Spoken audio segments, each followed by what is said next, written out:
Hi, and welcome to the Chris podcast. Today we've got Kerwin Rae, who most of you probably would have seen on your Instagram or Facebook feeds at some time, because as soon as you click on that one video, then you go down the wormhole.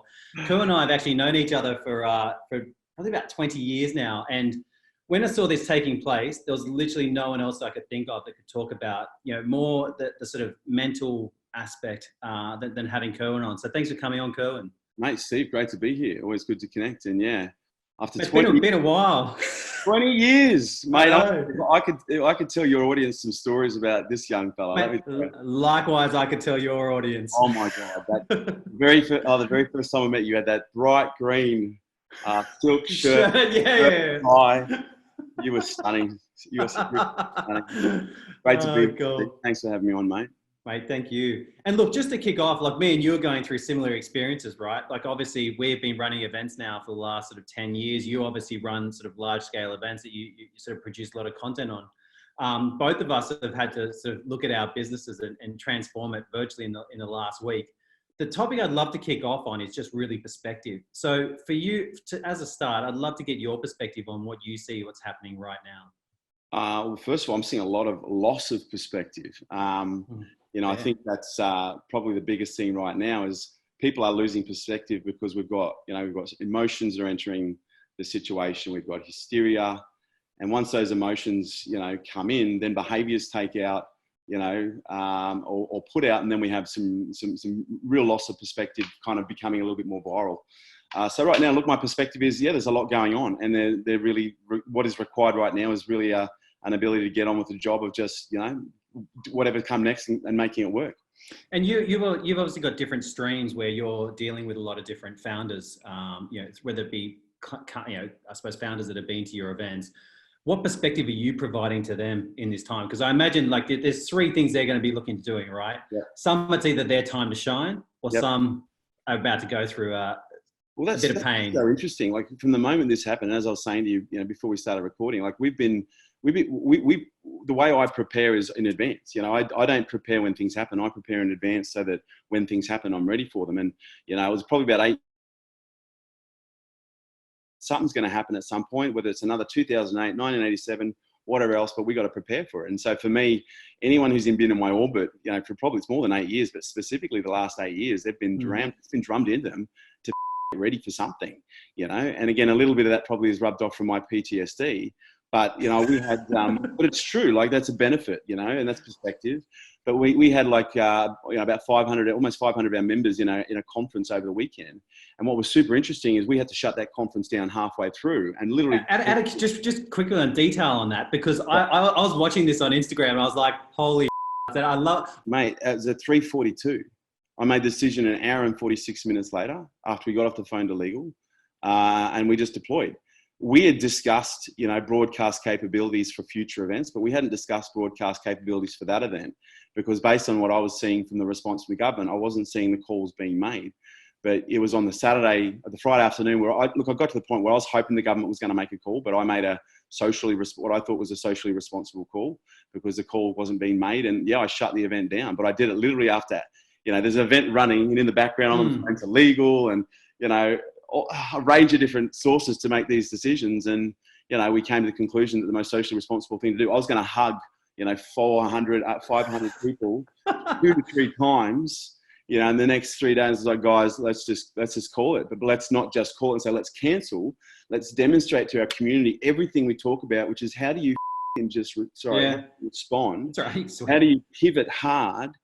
In a real-time situation, because one of our core elements we teach our clients is stress regulation, is performance psychology. And that's the thing that makes our clients different. That's the things that make me different. I don't just teach strategy and tactics.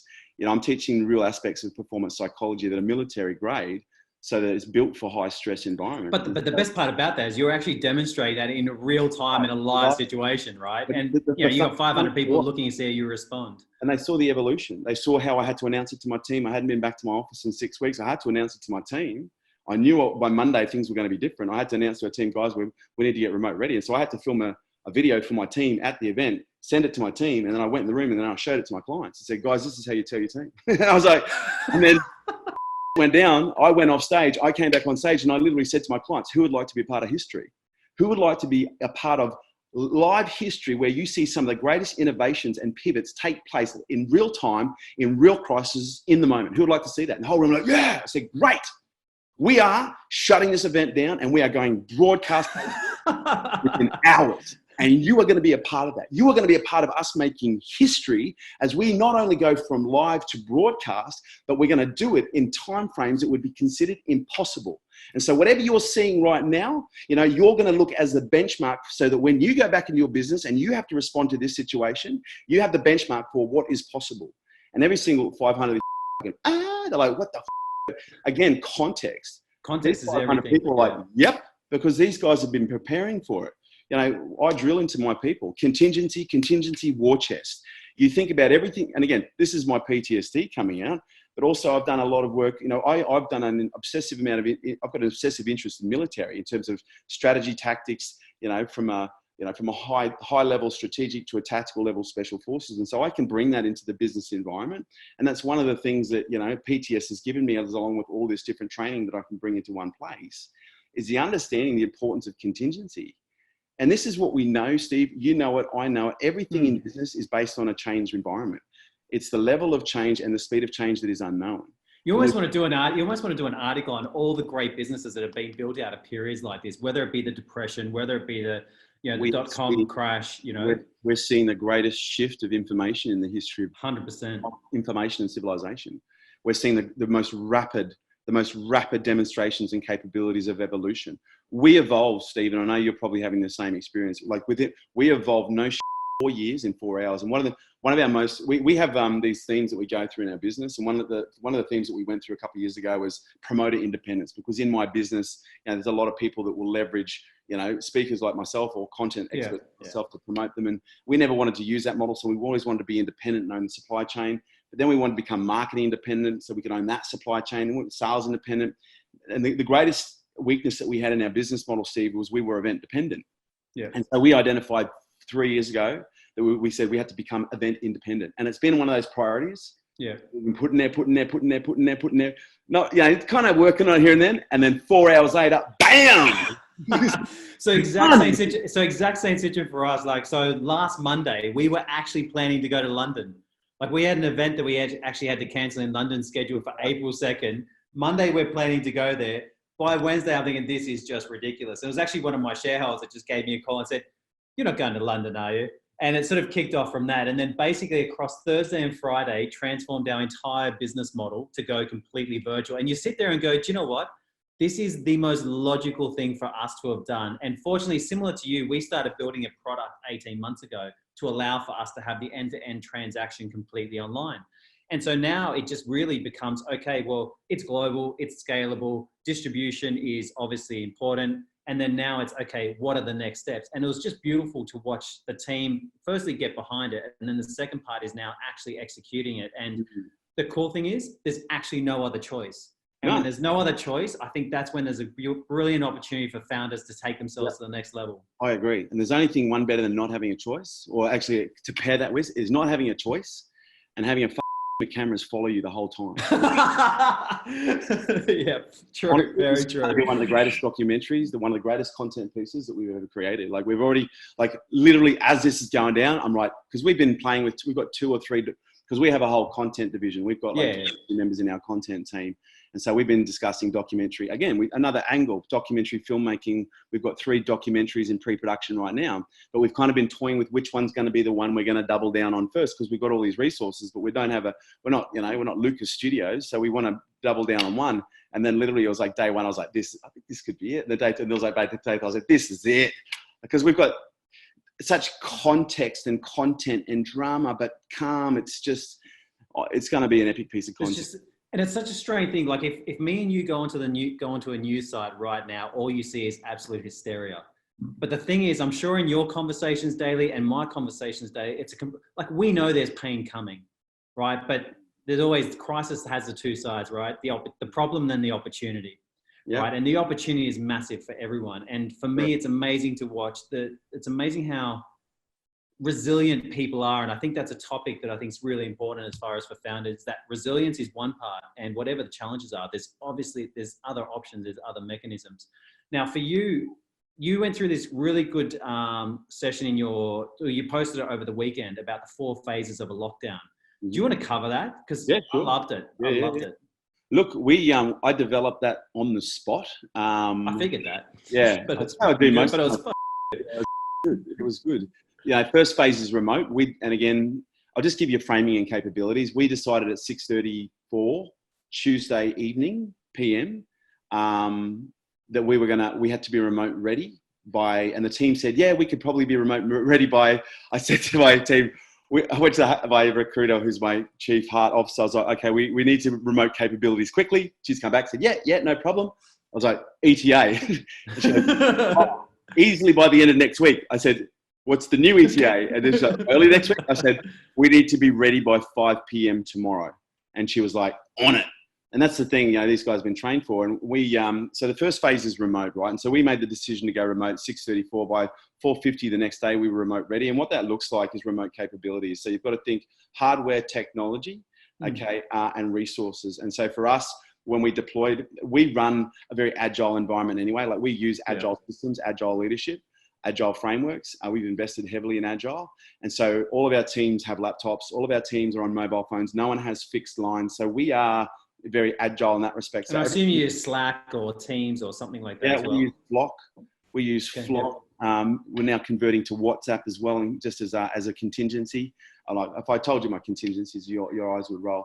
But in terms of where were we, mate? Sorry, I just want to stay on track. What you were asking. That's right. Just the phases of lockdown. Resources. You've got to make sure everyone's got laptops and mobile capabilities.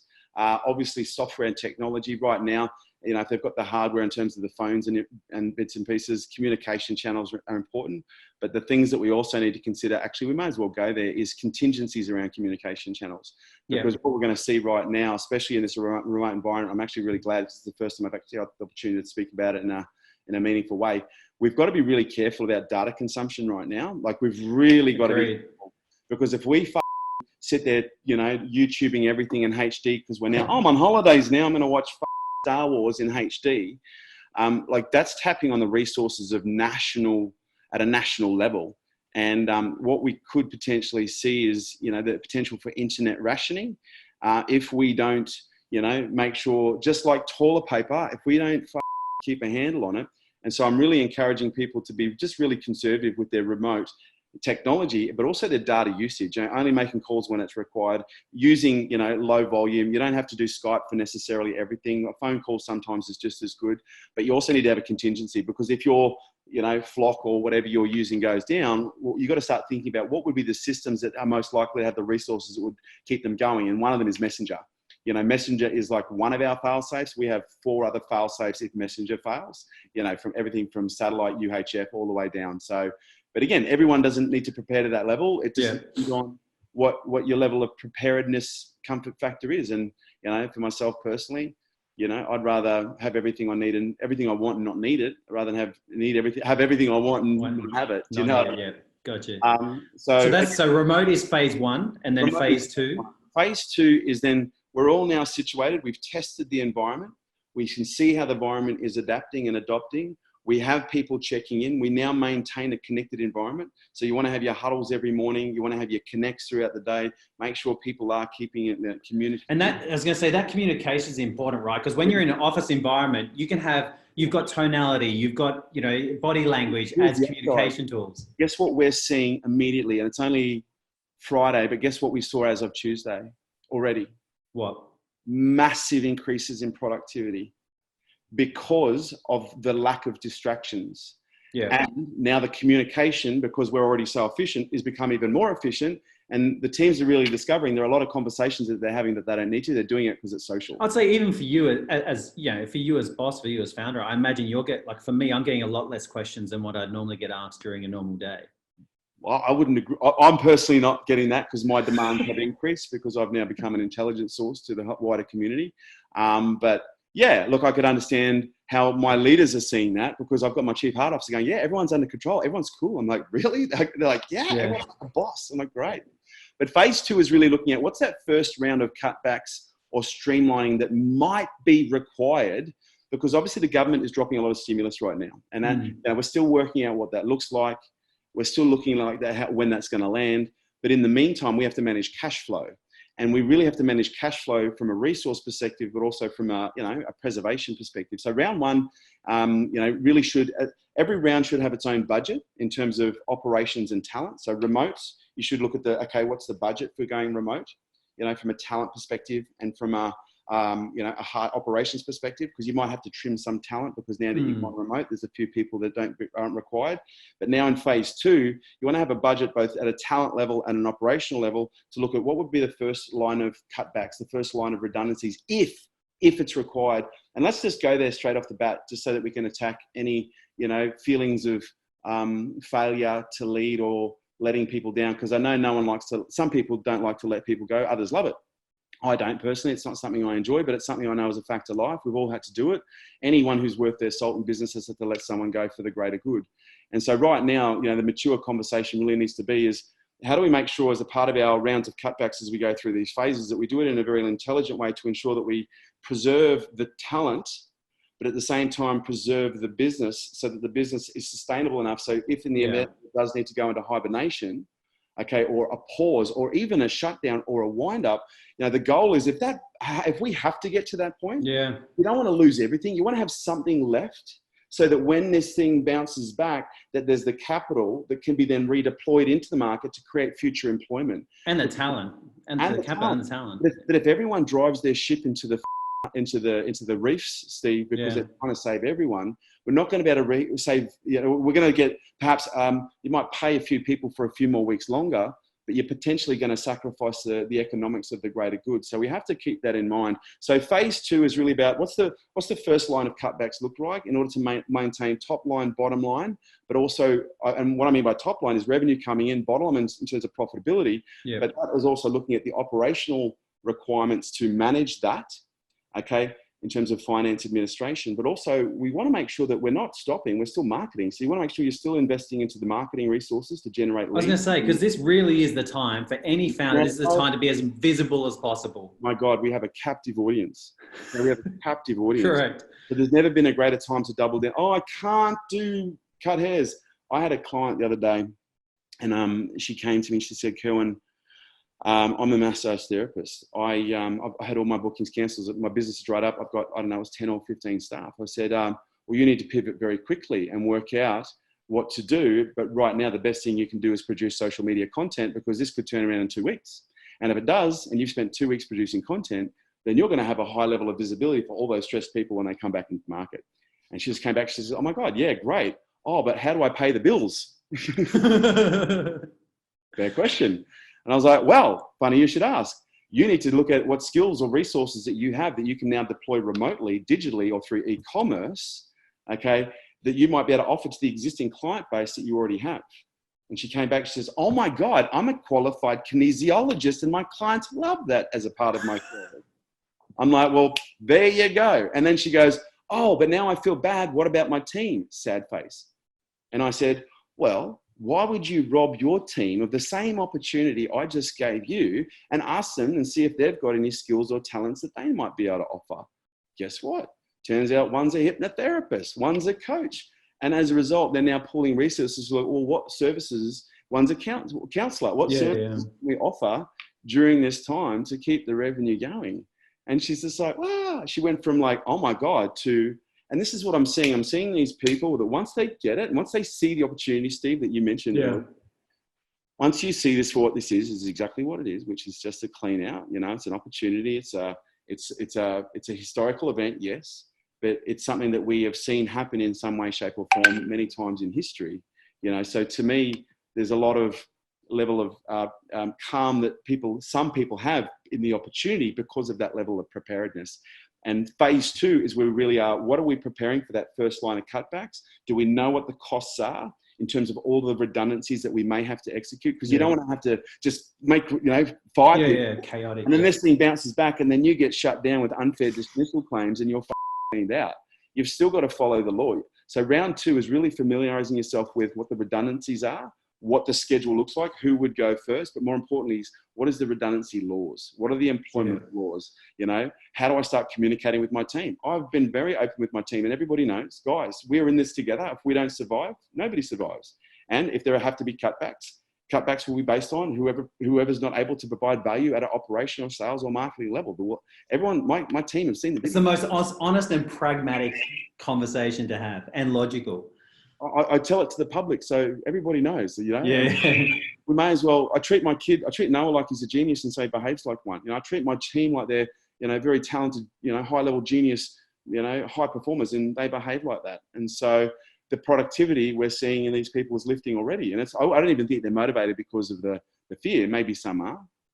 I think many are motivated because they're inspired, you know, because they're seeing a level of calm, you know, in a very cyclonic environment. And that's always been my talk track, Steve. Anyone can lead when it's 28 degrees and there's a 15 knot wind and it's, you know, there's dolphins off the starboard, you know, but I say, no, don't train to lead in an environment like that. Mate, you make it sound like I told you not to swear. No, we need to train. We need to train like we need to train as if we're in a cyclone every day. Yeah. And in calm times, we train as if we're going to, you know, essentially have to navigate a cyclone. I train my people to navigate cyclones. And as a result, you know, historically, I always create high stress, high pressure. I don't do it because I'm a tyrant. I do it because I do that to myself because I know what creates high performance. But also you're obviously communicating to your team, but the other part is you're also communicating to your ecosystem of clients, your ecosystem of members, you know, there's a lot of people that are listening to you as a voice in this time. And that's the thing, mate. I get to repurpose everything. I can make one video for my team and I give it to the world, you know?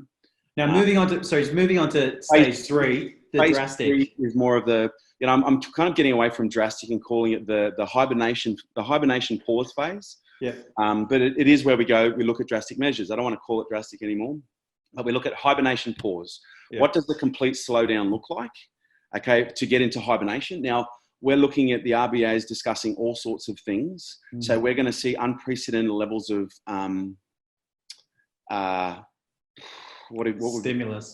stimulus, but it's going to come across in the way that is probably going to be very unexpected. I think we're going to see stimulus in the way of the potential where, you know, we're going to see loans, you know, interest and repayments waived for potentially 14 to 90 or more days. We're going to see potentially some rents, you know, potentially waived for some periods of times. We're going to see. It seems like their attitude is they want to do everything to make sure that people can remain employed. Well, here's what I have.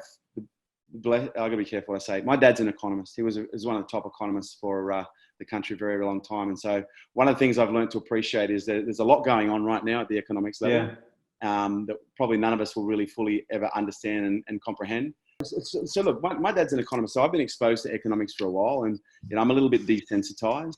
And so for me, when I look at what we have to do in that hibernation phase, it's really about how do we streamline everything back to the point where we can just run along, you know, essentially chug to keep the operation alive, to keep the entity solvent. We need to look at what does that look like? You know, what is a hybrid, and that might be a very important option for a lot of people versus wind up, because I've been saying, well, wind up might be very possible, but now I'm looking at all these stimulus packages. I'm going, well, I don't know. Like, there's every possibility. There's going to be the potential for a lot of people to go into a hibernation phase. So wind up was your phase 4. Have you now changed that to bounce back as far as no? Well, I think we need to look at, you know, phase 3. We're talking drastic cutbacks. Yes. Yeah. Phase 4 is what I'm referring to as hibernation, you know, pause, wind up phase. Yep. So let's talk hibernation pause first, because if we can't hibernate or pause, because if you try and drive the ship for too long, you won't be able to hibernate or pause. You'll have to wind up. Yeah. And depending on your operational context or expenses, it might just make more sense to go straight to wind up. Again, I don't know your situational context, and that's where everybody needs professional advice. But I'm telling you right now, I have professional advice. So in the event of a wind up, if it's required, I can do that, but I can do it in a way where I'm going to preserve equity and capital to be able to come back into the market when the market rebounds. And that's where we look at phase 5, which is the bounce back. We're in phase, to give you context, I'm in phase 5 right now. Like, I'm already in phase 5. Like, I'm moving into phase 5. I'm bouncing back right now. I'm already in phase 5. Like, I'm already. But it sounds like, for me, like, it's similar to you, where, like, I suppose we're in a phase we look at our models, right? And we obviously can't do events. And you sit there and go, do you know what? There's a massive opportunity for us to do what we actually, like, you obviously went really hard online and social for the last, 4 years now? And yeah, you look at the size of your audiences, the size of numbers you get via your sort of following. That's just astonishing, you know. And I love how you're taking that to the next. And I said, from our perspective, we've been doing stuff internationally for a long time. It's like it absolutely makes sense that you just skip to that bounce back and actually just drive hard. And also, I think we're fortunate enough as well that the people we deal with, they're coming to us because they want something better. They're dealing in our area because they're sort of optimistic. And like I deal with founders most of my day. So do you. Most of your clients are founders, I imagine, or aspiring founders. They're optimists at heart, right? They're seeing opportunities. Some will be absolutely going through some challenges, but there's something always there to keep them alive as far as their potential sort of dream, ambition, whatever it may be. On the investor side, it's amazing the optimism's coming from the investors' mindset. I'm so bullish. I'm so bullish, Steve. Yeah. I'm so bullish. I think this, you know, and as I said, I've been preparing for this for 8 years.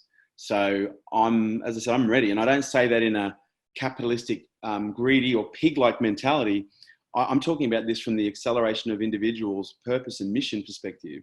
You know, because for those people right now who are ready, you know, for those people who have a good, regardless of, you know, I'm going to be more encouraging. If those people have a really good intent right now, if you're sitting on good capital and resources, there's never been a greater time to accelerate wealth for the purpose of, you know, legacy. There's going to be an incredible amount of multi-generational wealth created in the next 5 to 10 years. There's going to be multi-generational wealth. Like we're going to see dynasties and empires created in the next 5 to 10 years. In most cases, it'll probably be very, very, very new money. Because right now we're seeing a lot of, you know, what you'd call a more conscious money, tech money in around Silicon Valley in the US and other parts of the world. And so, you know, you look at Apple as a great example. They're sitting on enormous cash resources, and I'm sure that they have those cash resources there to preserve capital for their own sustenance and vitality. But I'm sure at the same time, we're going to see enormous potential innovations and acquisitions from them.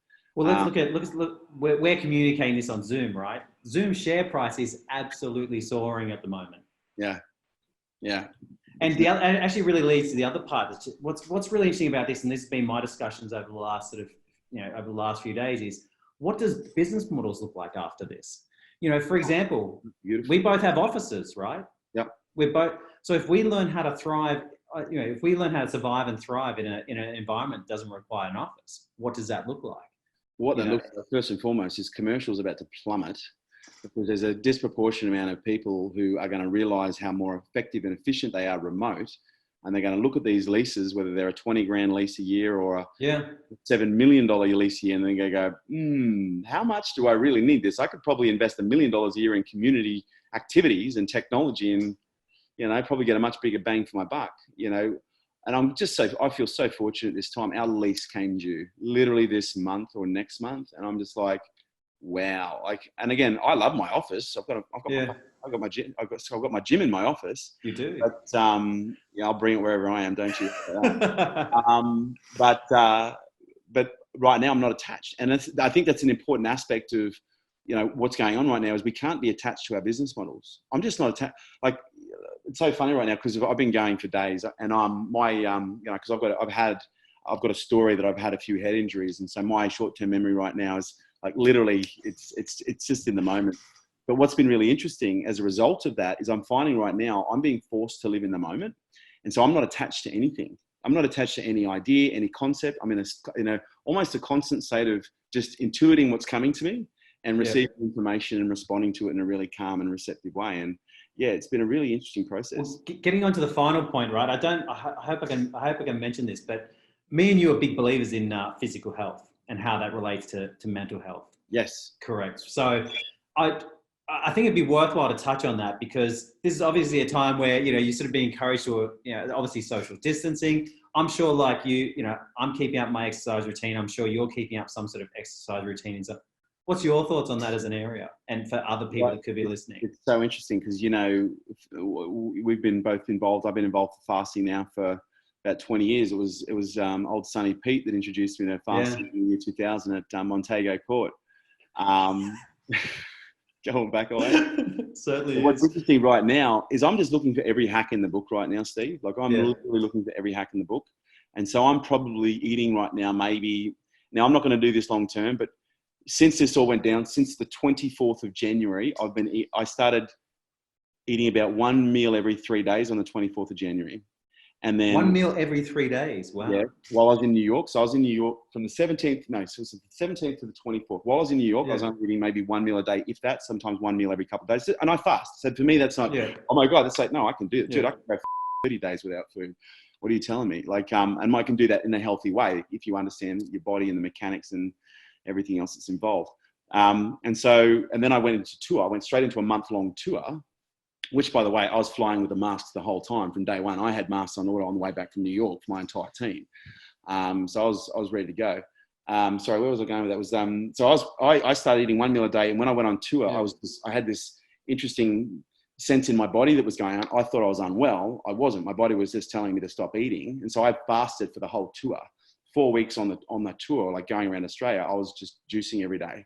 And so I was having, maybe a litre of carrot juice, a litre of green juice, and maybe half a litre of lemon juice, maybe. And I did that for the entire tour, maybe had 3 or 4 meals during that period. And so I've lost probably about 10 kilos in the last 6 weeks. But I've done it very healthily. I haven't trained. Steve, I actually haven't trained in months, but I'll tell you what training I have been doing. I have been doing other training, but I haven't actually tallied in months. Yeah. By cali, you mean calisthenics? Calisthenics, yeah.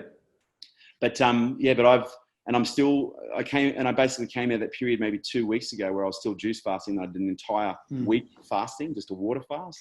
And then ever since I've come back, I'm maybe eating maybe if I'm lucky, 700-800 calories a day. Maybe some days. Wow. Okay. I'm trying to keep mine around 1,500. I'm trying to keep mine around 1,500 calories a day. And I don't want anyone to go, I've got to do 1,000 calories. No, you I know. I've lived inside this thing for 45 years, so I know how to operate it. Okay, and if you put my SOP and put it in your tank, it's probably not going to drive it the same way. And so for me right now, and this is an interesting component, Steve. So my body's super clean. I've lost a lot of body fat. I've stripped a lot of tissue and muscle, but my intuition is super, super, super high because I've got nothing in my system. Your energy is incredibly high, which is brilliant. Yeah, I've got lots of energy. I've got lots of mental clarity. My short-term memory is a little fried, but that's pretty exciting. That's that ADHD kicking in. Yeah, I love your post on that, by the way. In terms of, because every great business leader, Steve, has talked about the importance of intuition. And I think there's never been a more important time than now to talk about instincts and intuition and trusting, but the right instincts, not the wrong instincts. And for me, like I'm even finding right now, Steve, the cleaner my body, the better my instincts are, and the better my insights and intuitions, and the more foresight that I'm getting with everything.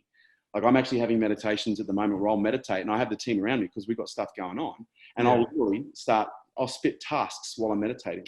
And I might do a 30-minute meditation, but I'll spit out 15 tasks while I'm meditating and I'll stay there. So I'm literally, I'm doing that sometimes a couple times a day. And so I'm utilizing balance right now to really access the information within me and out there within my network really quickly and coherently so I can organize everything, to the point where I'm prepared. Like and my preparedness is well in excess of, it would be mind boggling. And the reason I don't share everything with people, because I don't want to freak people out, but you've also got to understand my background and my context. I have a lot. And that's the thing. Like, I think what would be a really good thing for anyone listening is that hasn't come across Kerwin before, it's worthwhile. Go and subscribe to his YouTube channel, subscribe to him on LinkedIn. You'll understand a whole lot more context as far as the personality, the information that comes from personality. I'm obsessed with the concept of human performance.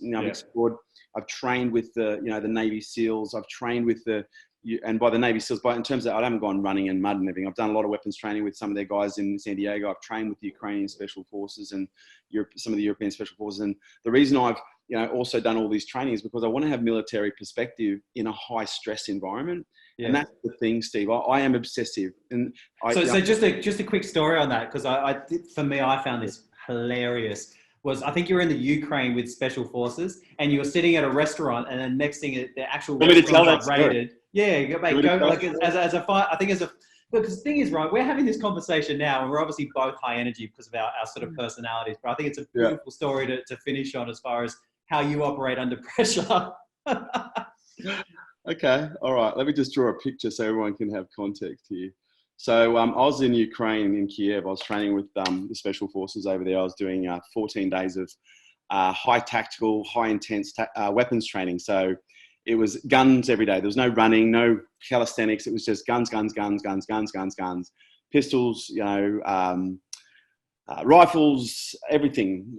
I just got to play with guns, but I was doing it in a way that was very tactical. I just wasn't shooting guns for the sake of it. I was learning tactical sequences. I was being exposed to how you build resilience in a tactical environment. So you would start with, everything, just learning how to draw your weapon, So day one is learning how to draw your weapon, charge and fire.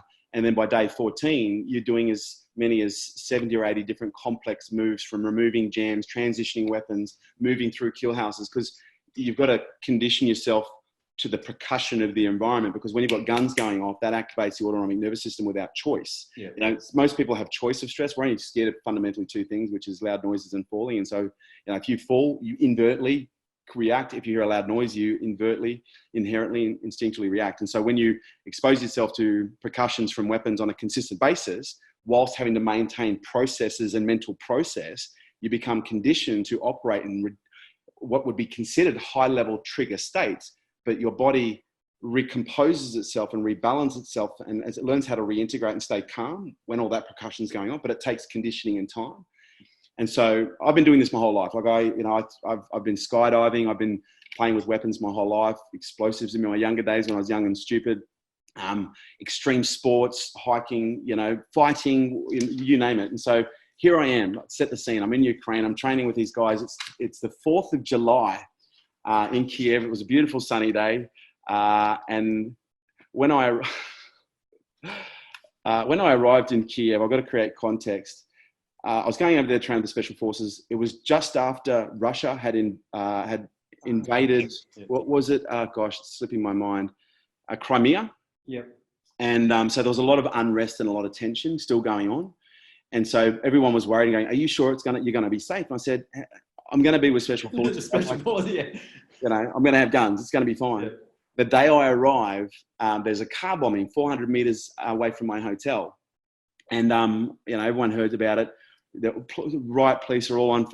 Everyone's like, it's high tension, because if you don't know anything about the revolution in Ukraine of 2014, you'll know there's history in that city when it comes to violence. And I was in the hotel that was at the center of all of that violence in the revolution in 2014.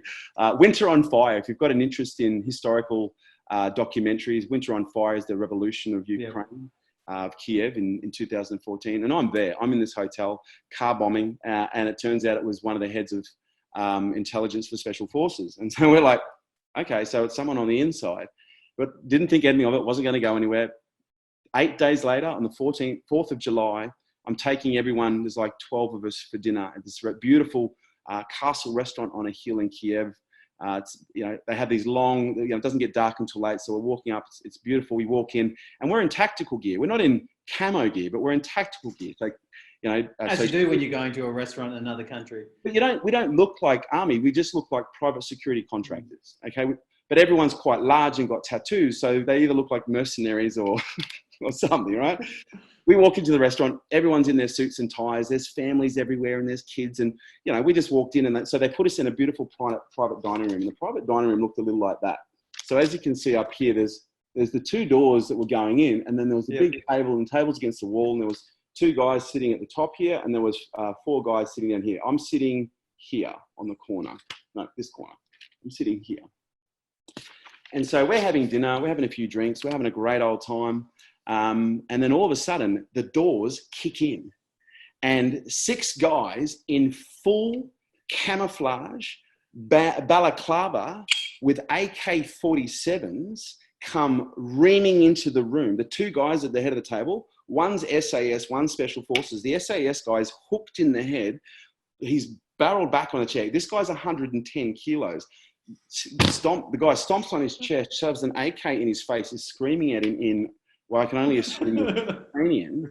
I stand up and I put my hands up like this. I get knife-handed in the throat, up against the wall with an AK put in my face. And then another 3rd guy comes in my side and pins down the 3rd guy at my table.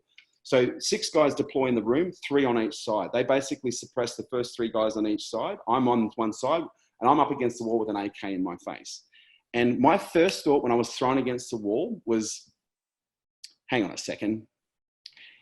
We were celebrating one of the guys' birthdays. And I was like, this is a up. This is like, we're getting punked. We're getting punked.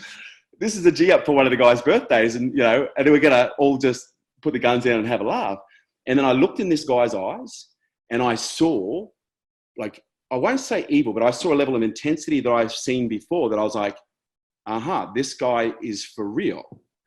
And then I had just done my AK orientation for the last 2 days, and he had an AK Kalashnikov AK-47 in my face, and I'd just been playing with that weapon, taking it apart, putting it back together, utilizing it in a tactical environment for 2 days at that stage. And I looked on the side and I went, his finger's on the trigger. And I looked up at the safety, and the safety was off. And I was at that point and went, right, this is real. But then I went, hang on a second, I'm not panicking. Why aren't I panicking? And I remember just smiling, looking around the room at everyone. And most of these guys were like but they were pretty calm too. Yeah. And I was just like, we're all cool. The guy beside me was the only civilian. He was about to get shot. He got handled because he was the only person in the party that went to resist the moment. And yeah, it almost ended badly for that guy. And so it was in that moment, I was like, wow, I feel so good. I'm so clear. Oh my God, I feel like I've just graduated something. And I'm just sitting there and I'm elated. I'm grateful. I've got this gun in my face and I'm smiling.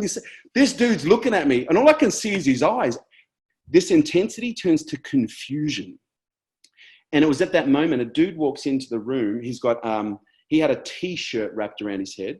He was in civilian gear, but he had a mobile phone and he was filming and he was screaming something in Ukrainian. And as he walks in, he's filming around and he's looking around. And then all of a sudden he looks at me and he looks at everyone else. He screams something in Ukrainian. And then as fast as they ran in, they all went barreling out straight across the restaurant and out the doors. And the doors go flip, flip, flip, flip, flip, and they shut. We all laugh, sit down, we keep eating. And then I can't remember who said it. I think it was Ray says, like literally 20 seconds later, we should go outside and see what's going on. And it was maybe 10 seconds, but we laughed, sat down, we started eating. Didn't they arrest some sort of fugitive or something? Hang on, I'll send you the photos. Yeah. If you want to use some photos in this, I'll show you. We came out of the restaurant. The restaurant's cleared. Yeah. And we're now seeing the remnants of families screaming, mothers running with their children. Like, we're talking, when we got up there was like probably 12 guys in military that had basically stormed the restaurant.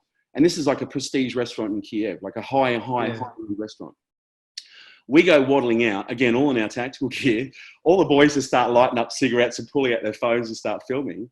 And then there's the 12 guys in tactical, and they're literally barreling 4 guys into different vans in zip ties. And so anyway, they had 4 suspects. They found 4 of the suspected car bombing suspects on the balcony of that restaurant.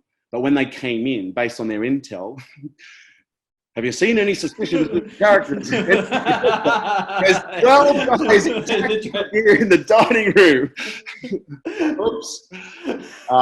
And so for me, and again, that probably, Steve, I was a bit nervous about telling that question, telling that story, but now it probably makes sense as to why. Absolutely, it does. Yeah, but that's kind of been my personality. Like I thrive in these types of environments, and that to me, was a great example of not just what I could do, but human potential.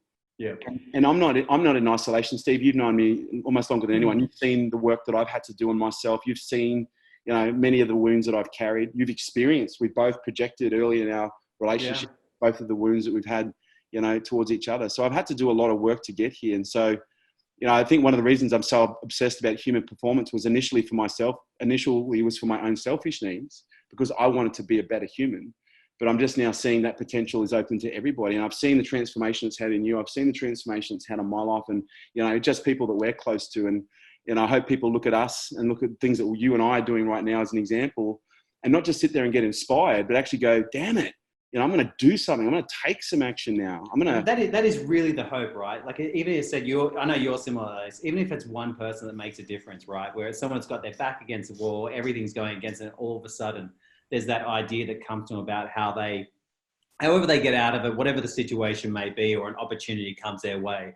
But the reality is, it's just that everyone's experiencing different things, and that perspective, that attitude, that resilience, that mindset you know, it all comes to play. But, you know, the final part of us talking about health, I think, is a massive area, because the higher the energy, how can I put it?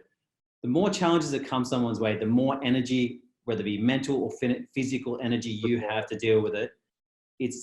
You cannot underestimate the importance of it. Can I create a context, Steve, that I think will be Sure. really helpful?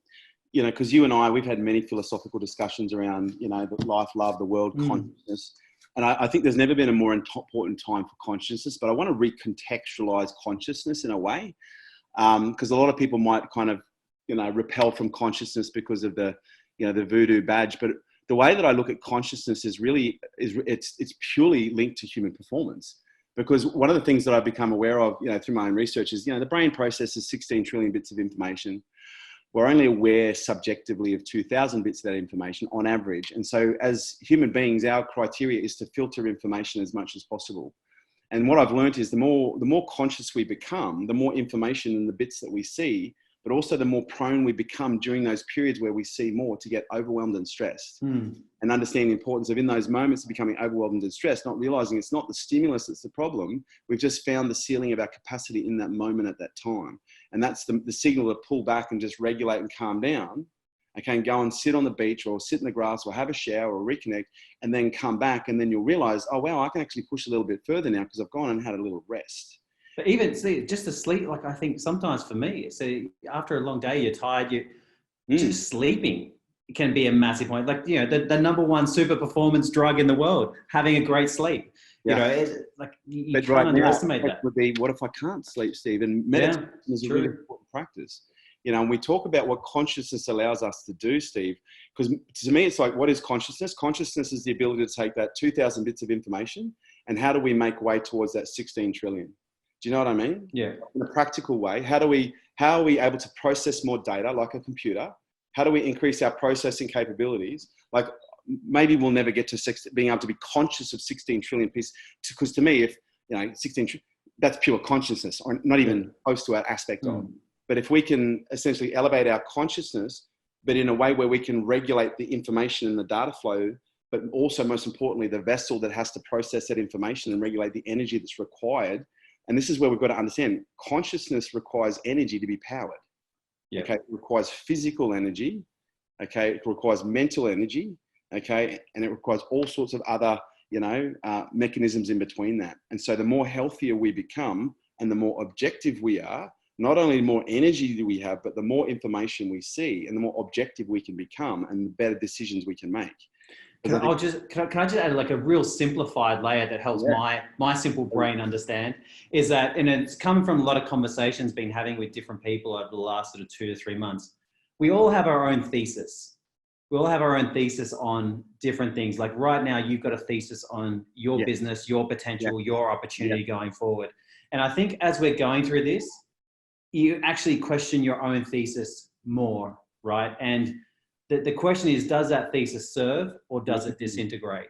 You know, and the serving part, said that's only time can tell if that's really served someone. But if you look at your energy levels, you look at my energy levels, we're both operating from different theses that this is an opportunity. You know, and I think that's... Steve, I don't think you need time to be served to see that. I can see the impact that you're having, mate. You know, it's real time, you know, and even with you doing this, it's real time. Yeah. So it's not a question of, are we having an impact? We are. We just need to, as everyone else needs to, we need to continue to keep having an impact and just ensuring that, you know, we demonstrate the calm leadership that we're trying to, you know, get the rest of the world to follow. Because if that would be the one bookend to this conversation, you know, the greatest requirement right now is the ability to regulate everything in a way so that we can remain calm for the people who look at us, so that they feel calm too. Because right now there's a lot of kids out there that feel kids are empaths.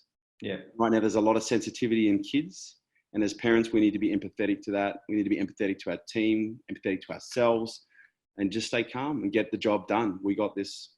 I think that's the best way to finish it. That is absolutely perfect, mate. Really loved having this chat, love connecting, and really love you too, mate. Just can't believe we've known each other for 20 years. Unbelievable. We both knew each other when we're both talking bastards. Headlines. I think my headlines here and yours. It's been an honour to be on the journey with you, Steve, and I look forward to what's to come, buddy. Thanks, mate. Me too. Thanks again, Kerwin. See you, mate.